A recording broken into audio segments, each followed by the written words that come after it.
ఇవాళ రేపు ఎవరు పడితే వాళ్ళు రాజకీయాల్లో చేతిలో ఒక మైకు పెట్టంగానే ఎటు పడతాడు ఒర్రుడు కామన్ అయిపోయింది, ఫ్యాషన్ అయిపోయింది.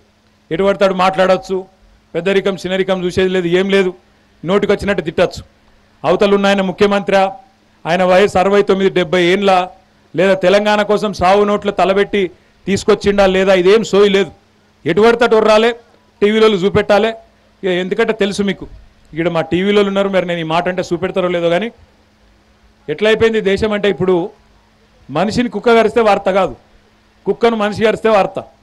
ఈ పిచ్చోళ్ళు ఒరితేనే వాళ్ళకు వార్త, మంచి మాటలు చెప్తే వాళ్ళు చూపెట్టరు. ఇక ఇట్లా బడి గడుతున్నాం కోనాపూర్లో అంటే చూపెట్టేటోడు ఎవడు ఉండడు, అది రాయరు, అది పొరపాటున కూడా రాయరు. అదే నేను ఇక్కడ ఒక 5 గుంటలే అన్నను ఎవడో వచ్చి ఇక్కడ ఒరిండు అనుకో, గాడ ఆయన 5 గుంటలు కబ్జా పెట్టిండు అనగానే అది రాస్తారు. అది తెల్లారంతా ఇక అదే తిరుగుతుంటుంది, టీవీలలో గిర్ర తిరుగుతుంటుంది. అది నిజం తెలియదు, అబద్ధం తెలియదు, అందులో లోతు ఎంత, ఎత్తు ఎంత, పొడవు ఎంత ఏముండదు. 24 గంటలు అదే గిర్ర తిరుగుతూనే ఉంటారు. ఇక ఎందుకంటున్నా అంటే, మాట్లాడు అల్కగా మస్తుగా మాట్లాడచ్చు, నోరే కదా ఏం పాడైంది, ఎటు పడితే మాట్లాడచ్చు. ఈయన గిట్లా అనొచ్చు, ఆయన గట్లా అనొచ్చు, ఆయన దొంగ అనొచ్చు, ఈయన లంగ అనొచ్చు, ఎటు పడితే మాట్లాడచ్చు. కేసీఆర్ గారి కుటుంబము, ఈ గ్రామము తెలిసిన వాళ్ళు, ఈ గ్రామంలో ఉండే పెద్దలకు తెలుసు. ఇక మా డాక్టర్ బాలకృష్ణరావు గారు కూడా ఇక్కడే ఉన్నారు. నేను మొదటిసారి కలుస్తున్న వారిని, మొదటిసారో రెండోసారో అంతే, ఇదివరకు ఎప్పుడు కలవలేదు నేను. ఈ ఊరి అల్లుడు ఆయన, మా నాయనమ్మకు దగ్గర బంధువు.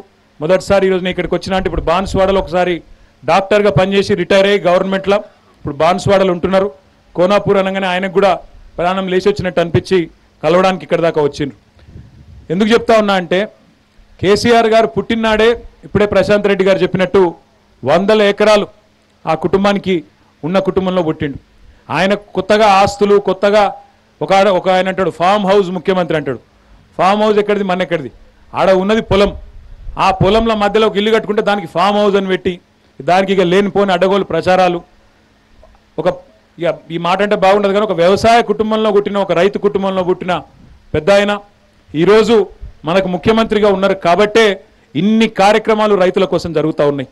ఒక్కసారి మనం చుట్టూ తిరిగి చూస్తే మనకు అర్థమవుతుంది. 24 గంటల కరెంటు ఉచితంగా రైతులకు ఇస్తున్న ఏకైక ప్రభుత్వం భారతదేశంలో ఎక్కడ ఉన్నది అంటే కేసీఆర్ ప్రభుత్వం, తెలంగాణ ప్రభుత్వం మాత్రమే.